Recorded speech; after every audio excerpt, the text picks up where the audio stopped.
বাংলাদেশে যা দেখছি আমরা কিছুদিন ধরে যে ভিডিওসগুলো আসছে, এটা সত্যি খুব দুঃখজনক। এবার বাংলাদেশের স্বাধীনতা উপলক্ষে শুভেচ্ছা জানালেন কলকাতার জনপ্রিয় নায়ক দেব।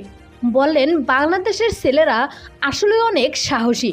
গত কয়েকদিন ধরে বাংলাদেশের উপর গোটা বিশ্বের চোখ রয়েছে।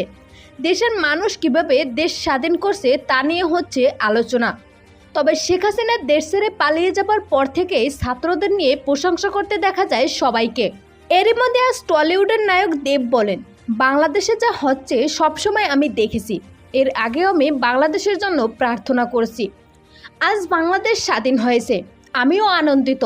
তবে যেহেতু দেশের ব্যাপার বেশি কিছু বলতে পারবো না, শুধু এইটুকু বলবো, বাংলাদেশের ছাত্ররা আসলে অনেক সাহসী।